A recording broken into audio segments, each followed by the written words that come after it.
Gets open for three. Dagger!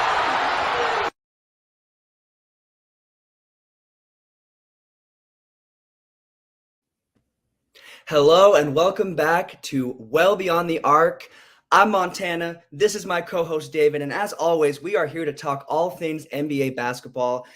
As we said last episode, a lot changed that week, and a lot has also changed this week since we last talked. So we're going to get it started with some of those big changes, the good changes, the bad changes, and the ugly changes. We're going to get this episode kicked off with the good, the bad, and the ugly. David, first of all, how's your week going so far, bro?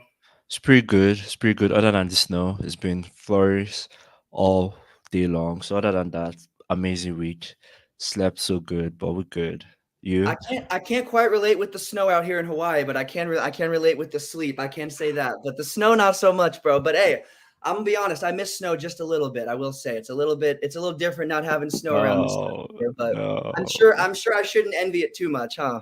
no. You shouldn't, because it's like absolute no. Please do not. It's Especially crazy. driving in that stuff. I shout out to people that have to drive in winter weather. I do not miss that. But getting away from bad wet weather and bad driving, we're gonna get over into the good, the bad, and the ugly. David, what is your good for this week's show? My good. Pretty much I have to do this. And I just want to give these guys love. I really don't like them as a team, but I just have to give them love because they have been playing good basketball. They are currently second in the East. Orlando Magic. They're on a 7 game winning streak. And to be honest, I think they have okay, maybe outside OKC, I think they have the best young core in the league. In the with like Jalen Sharks and Polo Banquero and all those guys out there. And I think they're absolutely well coached. So for me, that's my good for the week. 7 game win streak. As I say, currently second in an Eastern Conference. I think they're actually the dark horse of the Eastern Conference. Um so yeah, much love. I really don't like them as a team, but I have to just give them much love because they are playing good basketball there. So yeah, that's my good. It's hard to argue with that. Who would have thought they would be in that position at this point in the season, bro? Not, I mean, they've got talent and they've got pieces, but I did not expect them to be sitting in the top three at this point in the season. And it honestly looks like they're a team that could hold that. Some teams fizzle out. They might not be a team to fizzle out. So they're a team to watch. My good for this week has to be the Suns. They are starting to turn a corner and they're currently on a 7 game win streak. Their last one being shorthanded. Hey, Nello, thank you, bro. I appreciate that, man. Best podcast ever. Let's go. Thanks for the shout out. Now, Suns on a 7 game win streak without KD in their last couple of games, and it's looking like he might miss a few. He's out. Missed that game against the Knicks, and they still pulled it off. So my good has to be the Suns. They're starting to look like more of that contending team we thought they might be. So I got to give it to the Suns. I'm not a Suns fan. I never will be. But shout out to the Suns. What is your bad for the week, though, bro? There's a lot, but what's yours one that you narrowed it down to? To be honest, oh, I have one in my head right now, but I think I'll leave that for the ugly, and that's probably also part of the show. But I think my bad would be Detroit. Um, I think Detroit, when you look at, and I don't know if I said this last, I can't remember if that was my bad or my ugly last week, but I think Detroit are just, they haven't won a game in November. And I think we have played almost 13 games in November. They have won zero. So I think for me, that's my bad, considering their coach, who their coach is, Monty Williams, and what he did for the Phoenix Suns. And don't get me wrong, those players aren't scrouches up there. Like, they actually have good players up there, but to be where they are, and to be honest, the Eastern Conference isn't a competitive, like compared to the West, not as competitive as you think. So you expect, okay, maybe they should put in a few wins together, but they are really not that good. Like, you watch them and they are really not that good. So I think for me, that's my bad. Together with Washington too, I think I'll put two of them together. Those are my bad. Um, Washington and Detroit are just absolutely terrible. Considering Washington too has absolute ballers in Poole and Kuzma, I just think they are absolutely terrible. So yeah. Pull that last comment back up really quick, Jay, about Poole. If there was an award for worst athlete of the month, I do think Jordan Poole would be. He'd be up for the running. He would definitely be up for the running. And the Washington Wizards, if there was an award for worst team of the month, would be up for the running as well. So I think Detroit would win it though, because like you said, they're on a 14 game losing streak and they are just abysmal. And they do have some talent. They do have more talent than what their record shows for. So that's a good bad. My bad is really bad. It's got to be the fact that no Laker scored 20 points against the 76ers last night. Not LeBron, not Anthony Davis. We had no Laker even hit 20. I would have been happy if we just hit 20, but we didn't have anyone hit 20. We're going to go more into that game later, but the fact that we got blown out by 44 points against the 76ers and none of our stars showed up and we just did not really show up that game, that's got to be my bad. Because it was really bad. So that's got to be my bad. What about your ugly? Yeah. Going off you, my ugly is definitely the 44-point loss.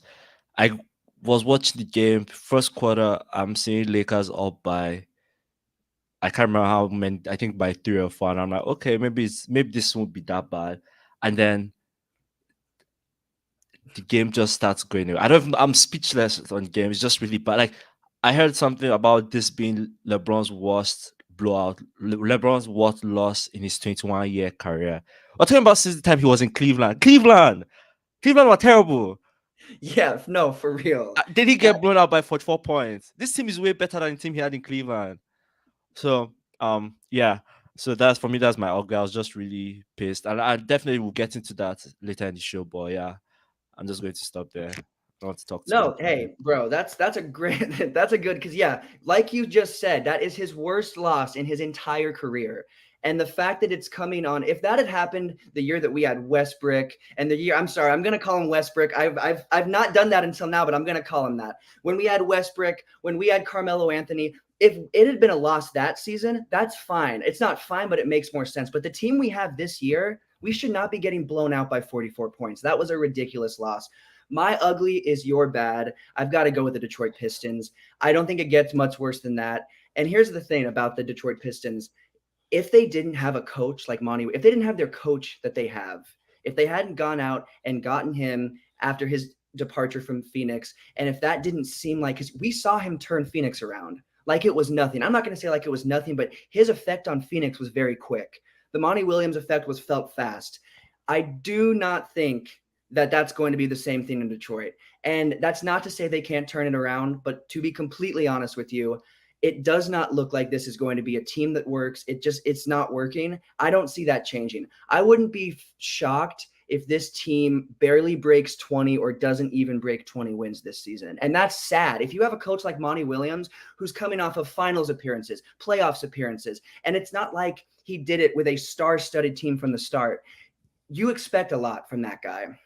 So I unfortunately so far we're not getting that, and it could change. But this season they might be our ugly a couple of times. Unfortunately, honestly, if we wanted to, we could probably just have them as our ugly every single episode without fail. Unfortunately, but maybe they'll turn it around. Shout out to Detroit. They were good once upon a time, but it's been a long time since they've been good.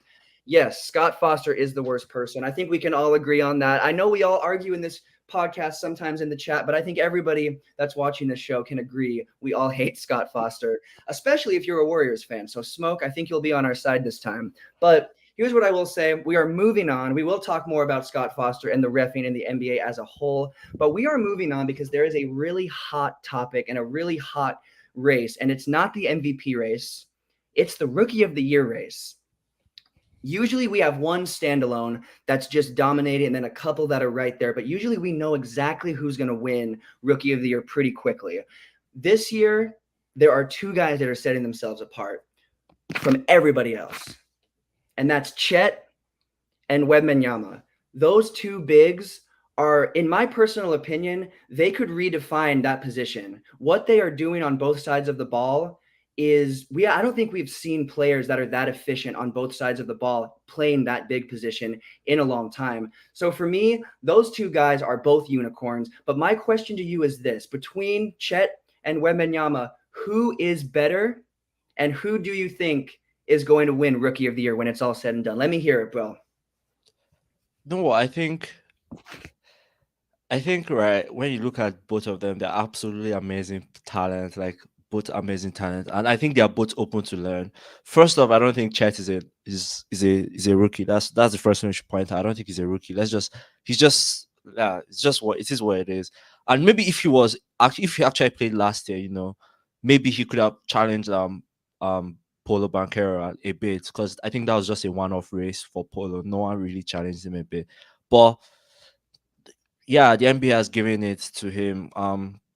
But yeah, who win it? I think you have to look. We just in this the deciding factor will be which team finishes better. And for me, I just think OKC will finish better than Spurs.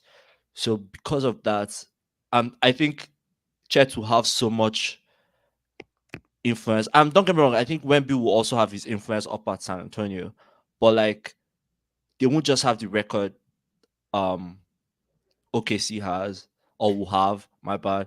So I think Chet will obvious. I'll give it to Chet just because of the record, not necessarily because you have higher points or whatever. But I just think it would be Chet just because of the record. So yeah. Pull the last comment up for us, please. I think we can all agree that, that there is no argument that he is even in the race for Rookie of the Year. Who's that There are though? only two players that I think are even going to, it's going to come down to, and that's going to be Chet or Wemby, just because those are the two that have set themselves apart. But what? And yeah, you do you even know who that is? No, I actually no. I'm sorry. Like I know some rookies, but I know.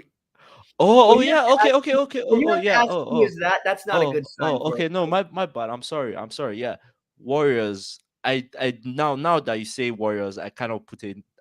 It wrong in my mind.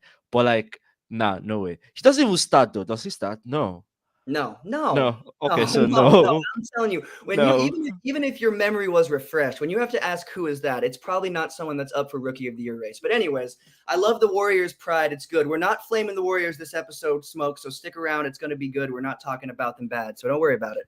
But what I will say is this: between Wemby and Chet, the only thing I will say is most awards, Defensive Player of the Year, MVP. Those awards are based off of stats and also finishing for the team. The one award where we have seen teams that have only won 20 or 25 games win it is Rookie of the Year. We have seen several players, several different players that have been a part of 20 to 25 win teams that have pulled it off. But the question is, will the Spurs even get to 20 or 25 wins? Because yes, Wemby is putting up insane stats. He had a game with 8 blocks, but it's not translating to wins.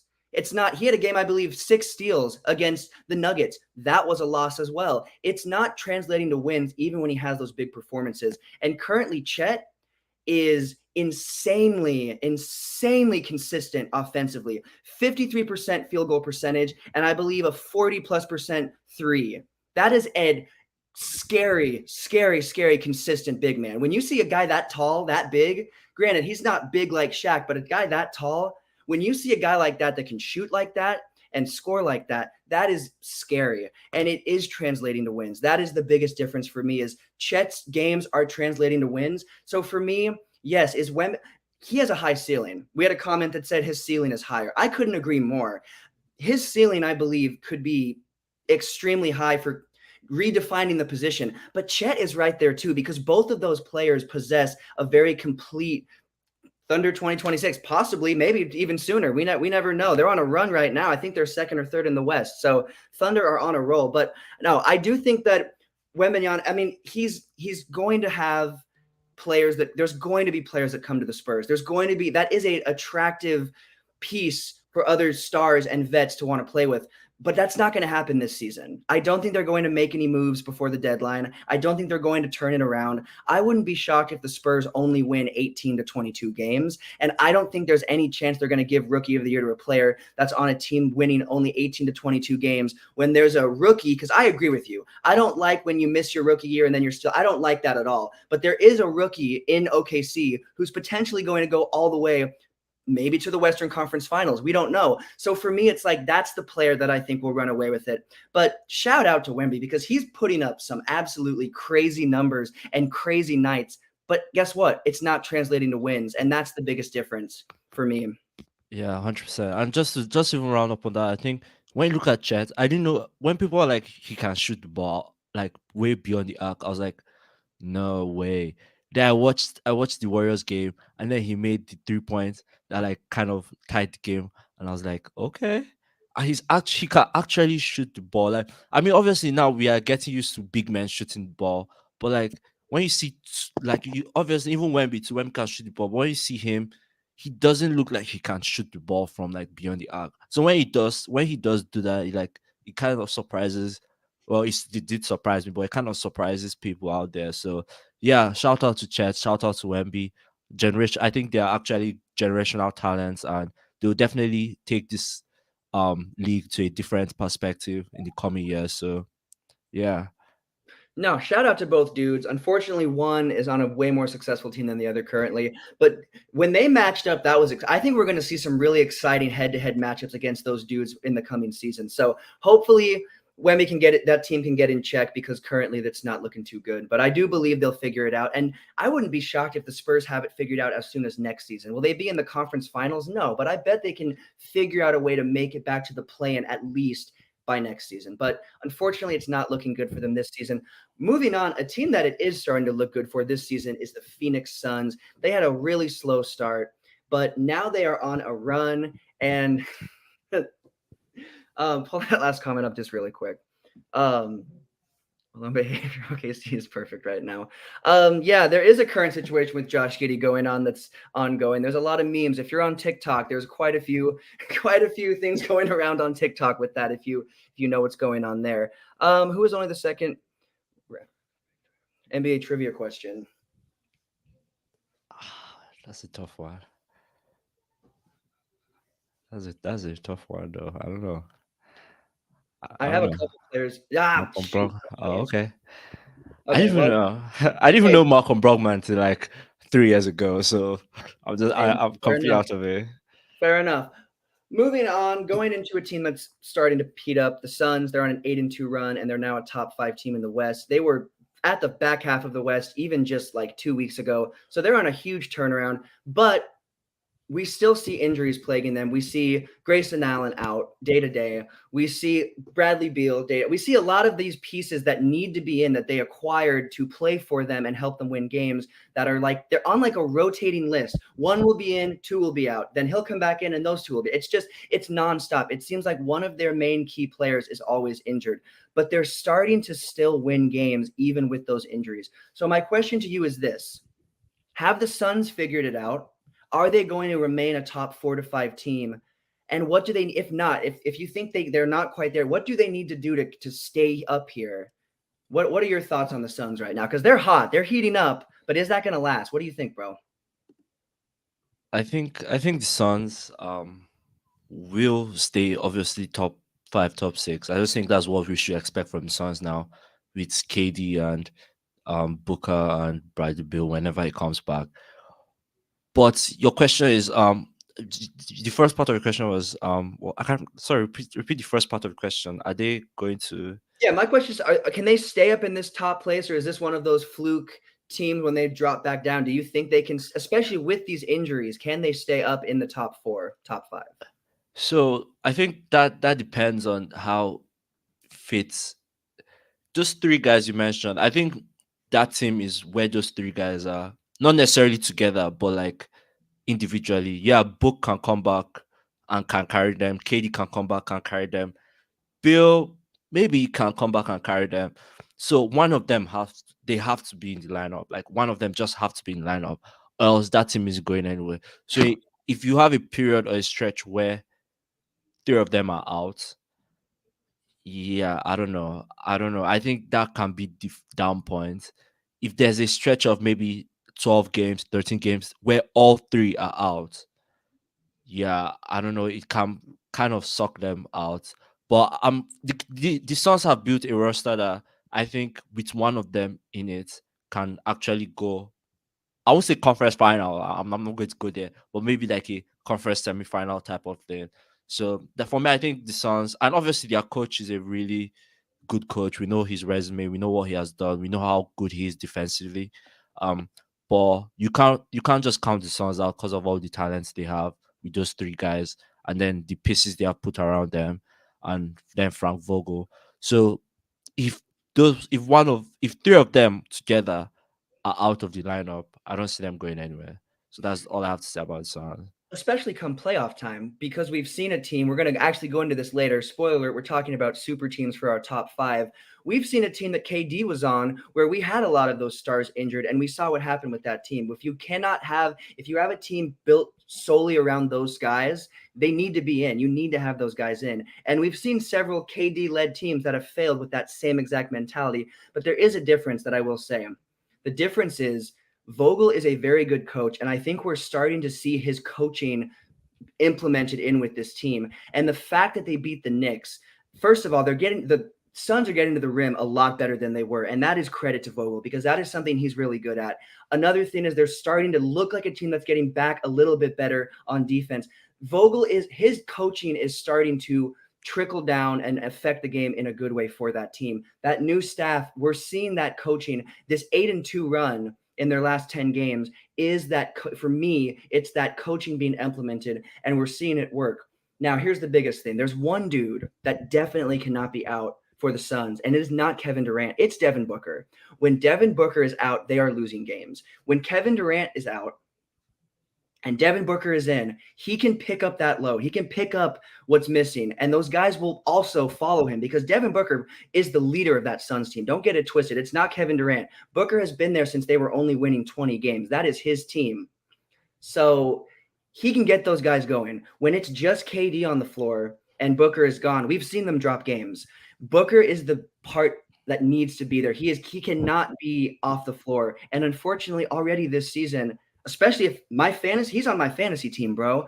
You should see how many times he's day to day or out on that thing, bro. Almost every single week. So that dude has been out consistently, and we're in the first 2 months of the basketball season. That is a really bad sign. What do they need to do to shift that a little bit? It's what they've already kind of started to do, and that's add depth. They need to add depth. They need to continue. Do they need to go out and get a Zach LaVine or make a big trade? Absolutely not. But they need to look in the free agency market. They need to look and get a couple of vets to fill some of those positions where those players are rotating in and out of injury. And it goes beyond that. Having vet leadership in the locker room is huge. And yes, Kevin Durant is a vet. And by the way, do not disrespect Kevin Durant. Yes, he's only had championship success with the Warriors, but that dude is hooping when he's on the floor to this season. Even as of now, I think he's the second. He's in the top 3 for scoring. He's either second or third behind Embiid for scoring per game this season. That dude can still hoop. He can still shoot. He's leading 3-point percentage now. Don't disrespect Kevin Durant. Yes, he only has 2 chips, and that's with the Warriors, but that dude can still hoop. So he's important, but Devin Booker is that piece that needs to be there and needs to be active. And unfortunately for the Suns, he's been out too many games so far this season. Yeah, which is quite surprising though. You think for someone young, I think was he 26, 20? Yeah, he's under 28 for sure. So you think that this is definitely his prime year, and as you say, yeah, this Suns pretty much go where KD, sorry, not KD, where Booker goes, because Booker is that team more or less. Yeah, KD is there. We know what KD has, but KD doesn't have to lead the team. KD doesn't have to. He just has to be there when they need him. If he isn't there when they need him, then it becomes a problem. Which is why I never get why he gets all the disrespect and stuff, because he's been there when they have needed him.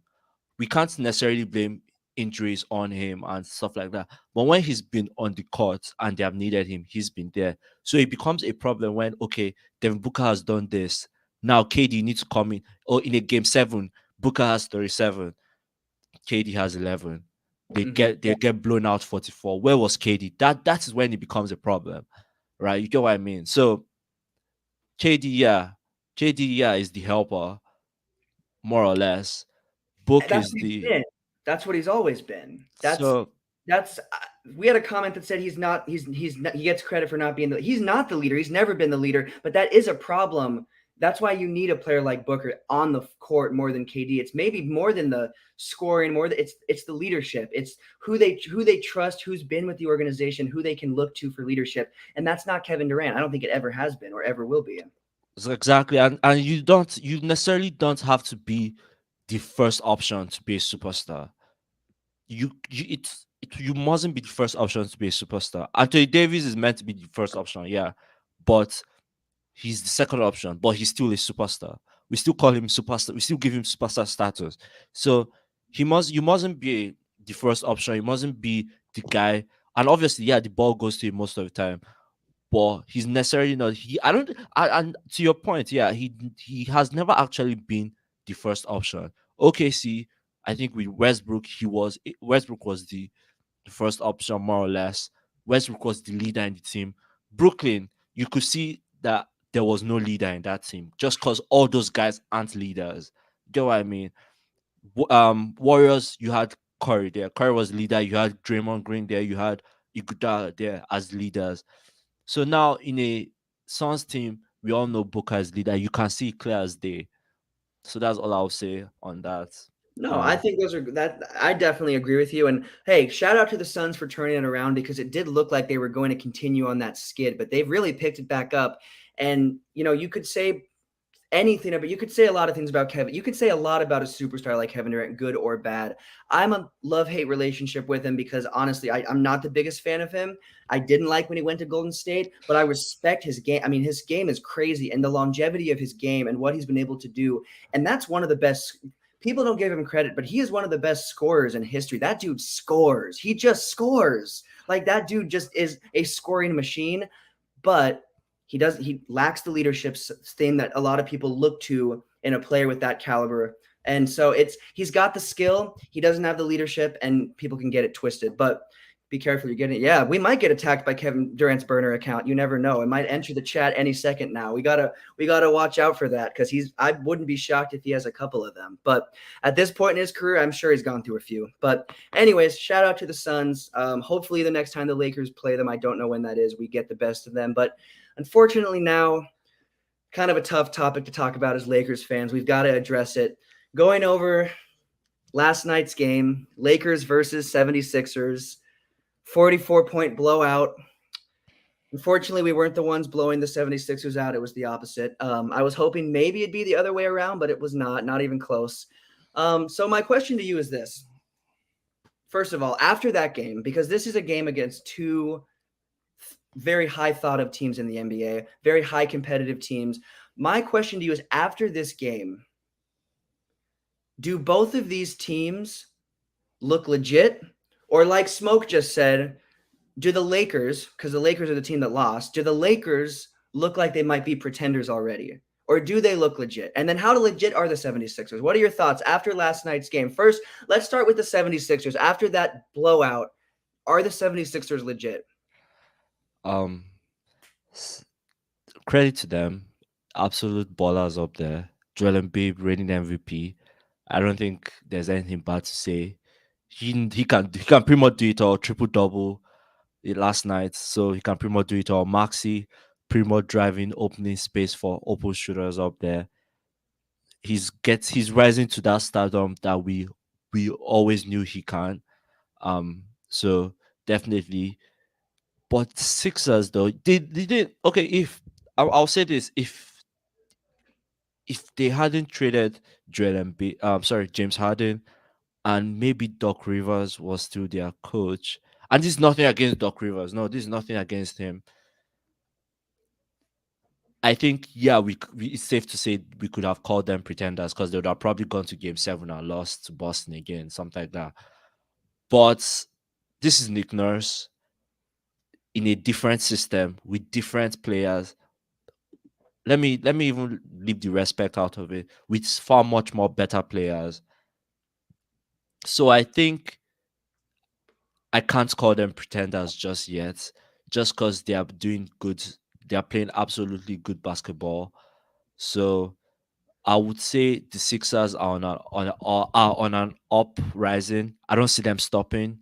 I think there are only two teams that can beat them in the West. Sorry, in the East, and that's Bucks and Celtics. And I think it will still be tough for Bucks precisely to beat the Sixers. So credit to them. I played amazing basketball yesterday. Maxi is doing his thing, coming into that stardom role. Joel Embiid reigning MVP, just continuing where he left off. And then the other pieces around him, the um what's his name? Is it Matthias Tebo or whatever his name is? I can't remember. But yeah, all those pieces, Patrick Beverly, all those guys, Naz Reid, not Naz Reid, the Reid guy, the backup center Reid for him. I think they are actually good pieces around him. So yeah, I can't call them pretenders just yet. Just yet. Maybe when they go and then they blow out in the first round, then we can call them pretenders. But as of now, I don't see them pretending to do anything other than actually play good basketball. So that's my take on the Sixers. And here's what I'm going to say. I'm someone that believes that I think the Sixers are the best they've been in the last few seasons. And it's not. I'm not going to blame it on James Harden. I'm not going to blame it on Doc Rivers. But Nurse is a far better coach than Doc Rivers, and it shows. They both had the same amount of championships, but Nurse has a far shorter head coaching resume, and he has that one chip. And Doc Rivers has gone through so many teams and just gotten them to the conference finals or gotten them to the semis, but just cannot take them to even the championship. So for me, getting out of the cloud of Doc Rivers and James Harden definitely helped. Was James Harden detrimental to them his time there? Not really. He actually did contribute pretty well. But I do think that they are going to be able to move forward better now that they're out from underneath that. But what I will say is this: I definitely think that they're the most legit they've been, but it's so early to make that call. And the East is so competitive. The West used to be the most competitive by a long shot, but the East is up there now, and it might be as competitive, if not more than the West. And it's really hard to keep that position because the Heat are knocking on the door. The Heat are right there. There are teams that are going to be gunning for that top 3 spot. But I do think the 76ers are the best they've been. And I think that they very well could continue to build on that. So for me, are the 76ers legit? I think 100%. I think this is the most legit they've been. Now let's swing to the other side and talk about our Lakers, because that was a bad loss. That was LeBron's. We've already gone over it. I shouldn't even say this again, bro, but I'm going to. LeBron's worst. I know it's painful, man. I almost can't even say it, but his worst loss came in the purple and gold. Not his worst loss as a Laker, his worst loss ever. So what do you think? What do you think is? First of all, what is the reason that they got blown out? I already kind of went over it. They didn't. No one really showed up. But what is the reason that you think this Lakers team got blown out? And do you think that they're legit, or does this make you think that they're, like Smoke said in the comments, possibly pretenders? First off, I think we see the effect of the need for guys like Vanderbilt and Rui Hachimura and maybe James Vincent, those guys that can play perimeter defense. I just have to say this because I'm absolutely pissed by 22 3-pointers to 7. 22 to 7. 22 7 3. No, that was bad. So the 3 point was just really bad, and then rebounding, 48 to 32 rebounds. Second chance points, 18 second chance points to 6. Sorry, to 9. 18 second chance points to 9. Oh my goodness. I'm just giving you reasons why it was a blowout loss, but mainly the 3-point line. 22 to 7. 22 to 7. 7. So yeah, definitely. As I said, I think the Lakers, and it's one game. I'm not going to, with all my rants, I'm not going to just dismiss what all the good stuff that happening.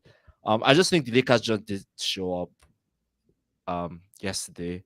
I think, which is kind of sad to think with for a franchise like that, and with the set level of players that we have, not to just come to a game and show up. Because they literally pulled the bench 7 minutes left. Like 7 minutes, there was 7 minutes left on the clock, and Devin Ham emptied the bench.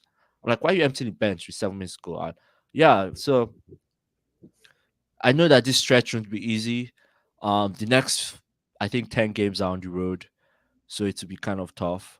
But overall, just a one to forget performance. So It was bad. It was rough. I will say this. The fan in me that wants us to win games like that and not get blown out is like, we need to make a big trade for like a Zach LaVine. We need to do this. We need to do that. Here's the deal. That is not going to fix it 100%. One of the biggest things that was a problem last night was the injuries we had. Cam Reddish out. Rui Hachimura out. Vanderbilt hasn't played. Vincent hasn't been in. We are missing our full team that we have, that we honestly like Reddish. We got him for the season. Vincent, we got him for the season. Obviously, Hachimura and Vanderbilt are returning, but these are guys that we either got in the offseason to help strengthen our team or that we already had that we brought back to strengthen the team. These are big pieces that are missing. We talked last episode, I think, about how, Caruso, that would make sense. There are smaller pieces to trade for that I think make sense for the Lakers to strengthen us and strengthen our championship hopes.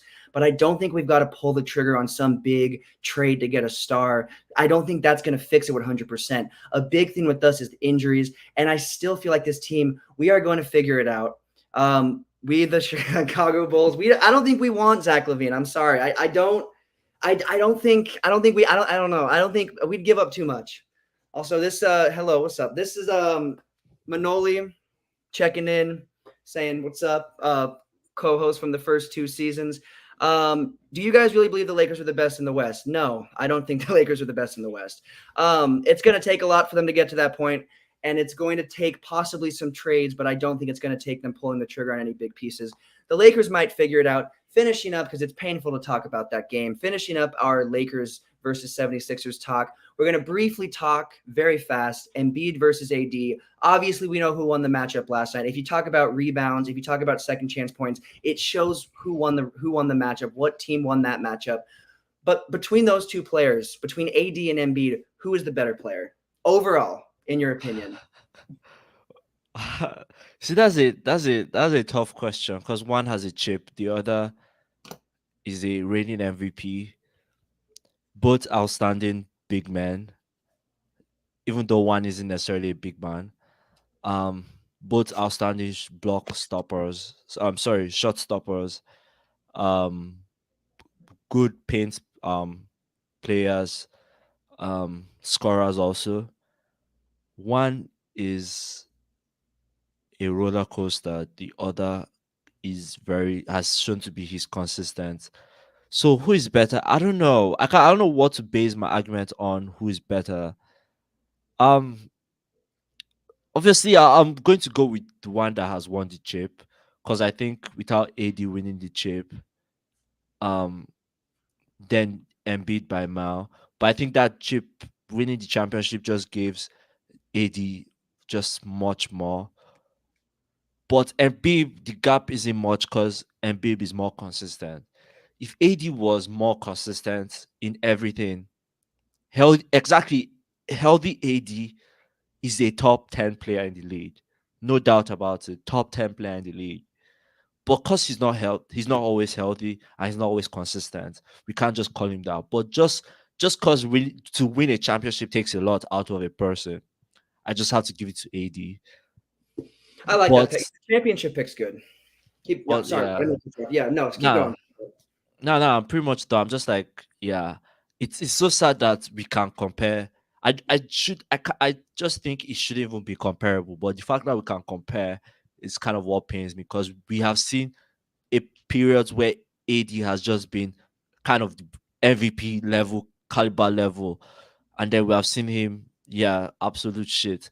But that's why I'm just going to stop on that because it brings back memories. So, well, and see, AD as a healthy, I can agree 100%.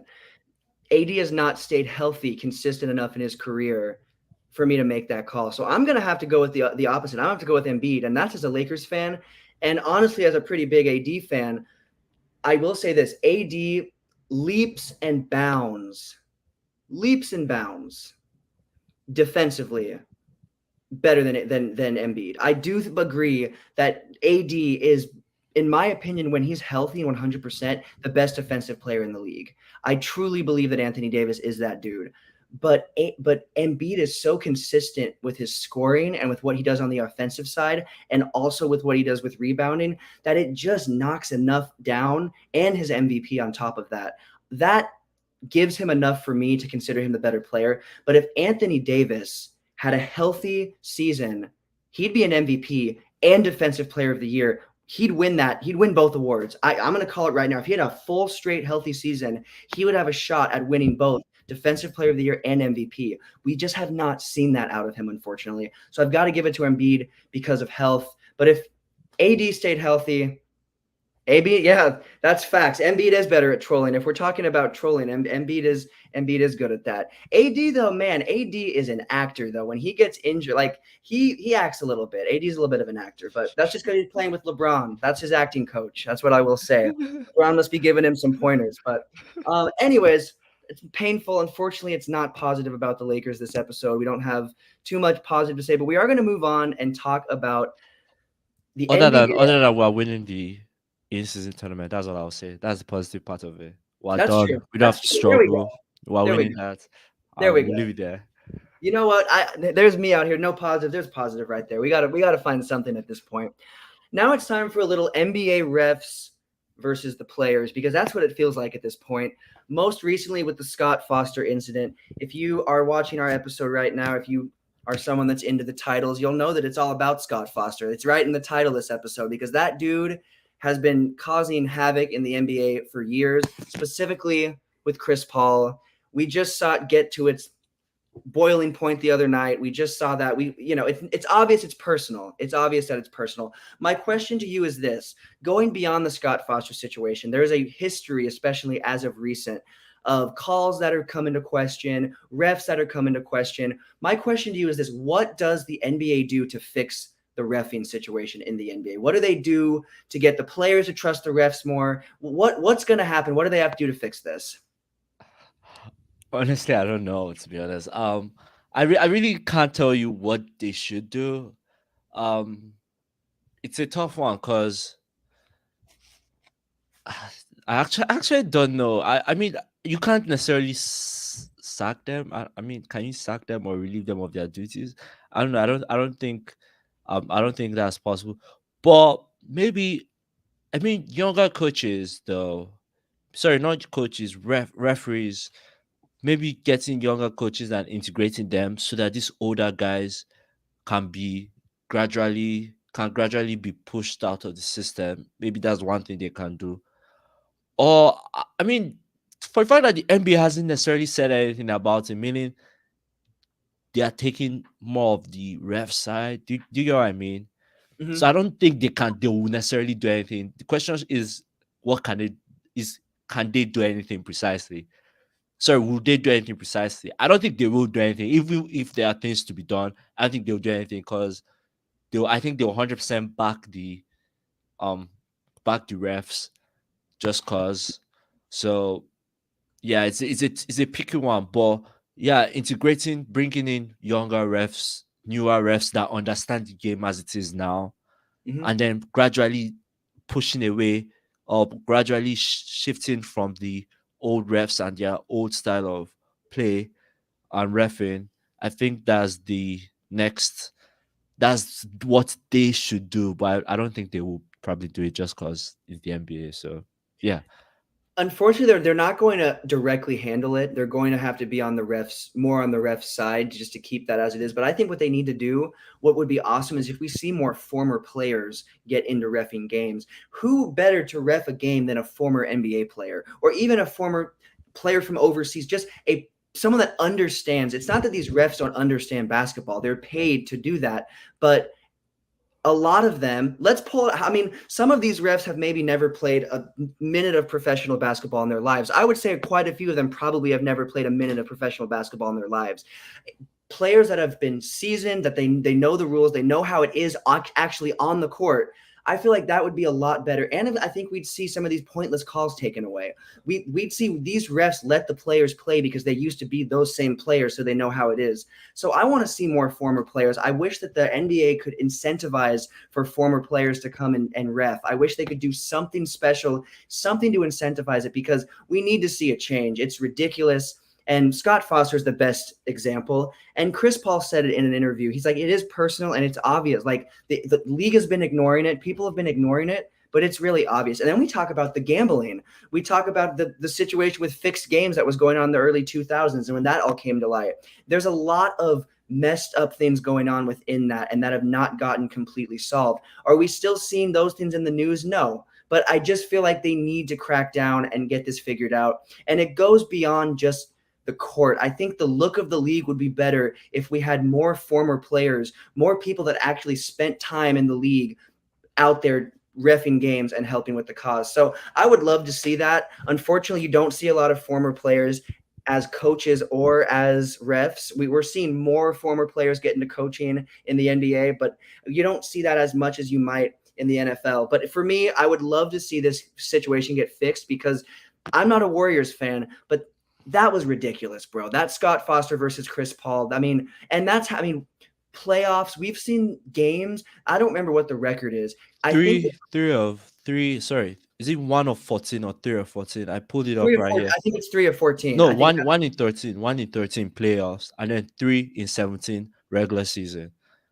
That just speaks. That kind of speaks volume. Like, I mean, that tells a lot. Like, I mean, I don't have to say that. That kind of tells a lot when you hear a record like that.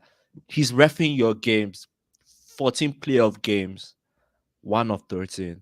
Regular season games, 3. So you have only won 3 times out of 17. Nah, I rather not. Let me know. Yeah. pull up that last comment really quick. What I wanna go over that last about the. If I were CP3 and other players, I'd threaten to strike until action was taken against Scott Foster. What if we saw? I don't think we've ever seen players threaten to strike or actually strike against refs. But if we did see that, would that even do? What would happen? What do you think? Would that actually do That's anything? No, I think the NBA will react, yeah, but I think it will hurt the players and us fans more than it will actually hurt the NBA itself. Um, the players precisely, especially them that play the game, that's their livelihood. If they decide to go on strike, it would be bad. And for us paying fans, imagine an NBA season without NBA, like without us watching NBA or having like our podcast talk about NBA and things like that. I think it's just be absolutely ballistic. But yeah, that's I mean the players can definitely do that. We'll just have to adjust to it and hoping that the NBA will react in due time. Because if that does happen, there's the what's the call? Is it the cab? The players cab, the new cab that was agreed. I think I can't remember what the full thing is. And then obviously the players union have to come into it, and then the NBA have to come into it. And it's just nah. I Um, do agree. The Bucks did prove that the players do have power, and they decided not to play when they protested and did not play during the George Floyd situation and everything. When the players protested and banded together about not playing, that did prove that the NBA might have the most like star-driven power to get things done. So maybe a protest would work because I will agree.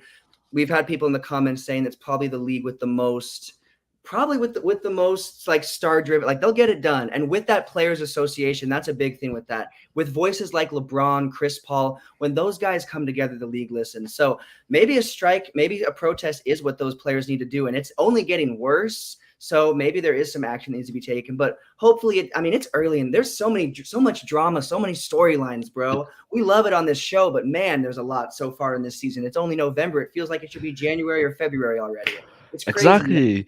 I'm I exhausted already as an NBA fan. and you know what? Maybe that's like the credit to how the NBA is right now. Like we have so much stuff going on, both I probably shouldn't say it, but both good and bad happening. Teams are playing with, and I think I said it on the first podcast. There's so much intensity in the first 3 months of the season. You usually expect that February, March, when teams are trying to get to that playoff push.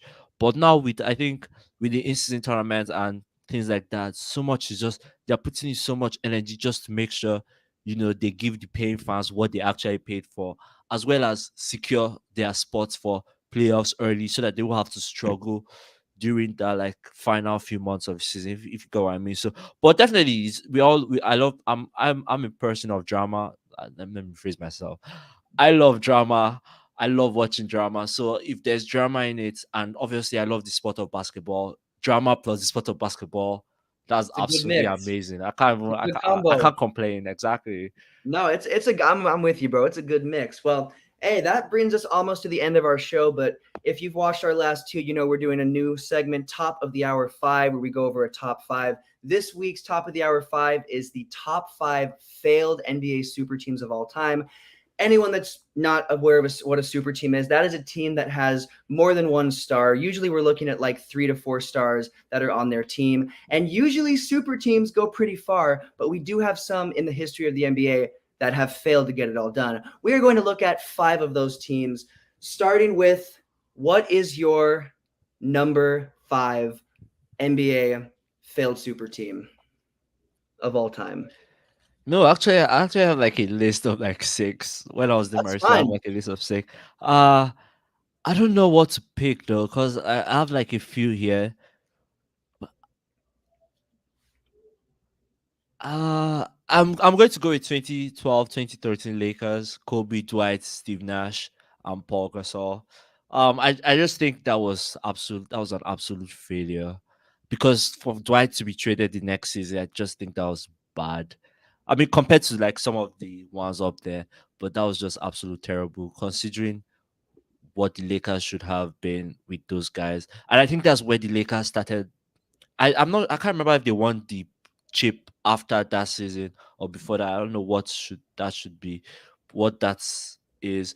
But I think that's from there we kind of start seeing the decline of the Lakers more or less before after that. Sorry, after that, more or less. So yeah, um definitely the 2012, 2013 Lakers. No, that's a good pick. And like you said, that was a decline. That was they had came off of that back-to-back chip with Kobe and Gasol and Odom, and they had hopes to run it back with the Dwight Howard matchup and just did not work out. And then they really declined. And then Kobe had that injury. I mean, it was a mess. My number 5 has to be the 2013-14 Nets. That team acquired Jason Terry, Kevin Garnett, and Paul Pierce, and that team was supposed to be a powerhouse along with Johnson and Williams. This was supposed to be a insanely historic matchup, but they would only win 44 games and lose in the second round of the playoffs. And yes, this is when Garnett and Pierce were on the back half of their career, but there were huge expectations for this team coming to the Nets, and people thought they were going to make it all the way to at least the Eastern Conference Finals. That's got to be my number 5. What is your number 4 for the biggest failed super team in NBA history? I think people will probably want this top there, but I won't put it up there just because of what. Maybe I should put it there, but I'm just going to say it. Whatever happens, happens. 2021, 2022 Lakers. With LeBron, AD, Ross, those guys. Yeah. I don't have much to say on that. I'm just going to drop it there and That, move bro, on. I want to forget that entire season. Yeah, so I'm just going to leave that there. I'm not even going to give my reason. I'm not going to give why. I'm just going to leave it there. That's a great pick. They almost made my list. They're in my top 10. They just missed my top 5. My number 4 is another LA team, but it is not the Lakers. It was the 2015-16 Clippers. Lob City was extremely successful in their run together. I mean, that team was cranking 50-win seasons out, cranking playoff appearances out, but they could never formulate it all together into a championship. This season, though, 2015, 2016, even though it was the Warriors were on the rise, teams were on, it was extremely competitive.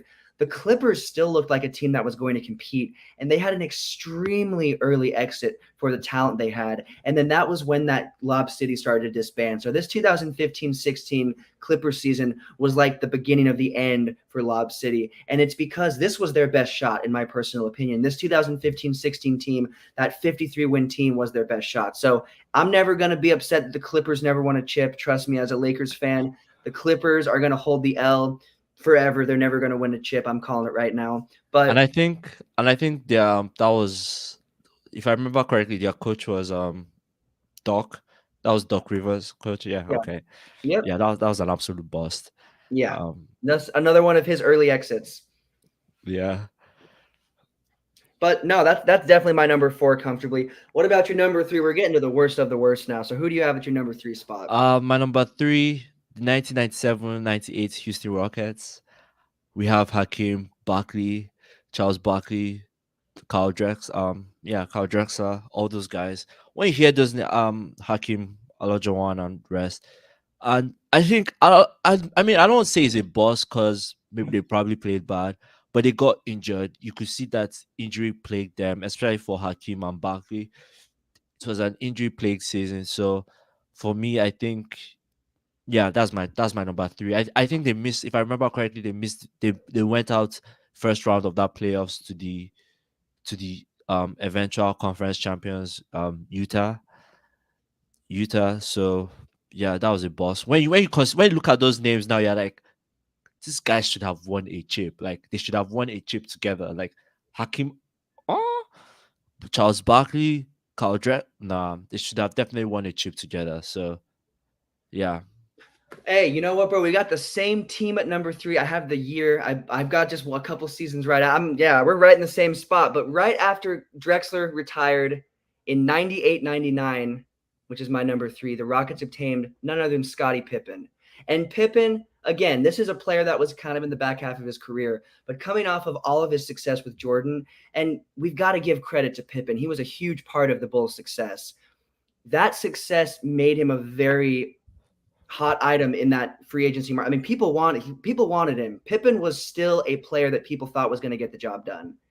But a team of Pippen, Barkley, and Hakeem did not even make the finals, and it was a very short-lived super team. It was kind of a one and done. I mean, Clyde Drexler, Hakeem, and Barkley played a little bit longer than this team did, but both are huge fails. Houston was just trying to revamp and get another championship team with Hakeem, and it just did not happen. They had success with them in the early 90s, and then they just could not get it done after that. But shout out to the Rockets still, because they were still a team in the mix for the 90s.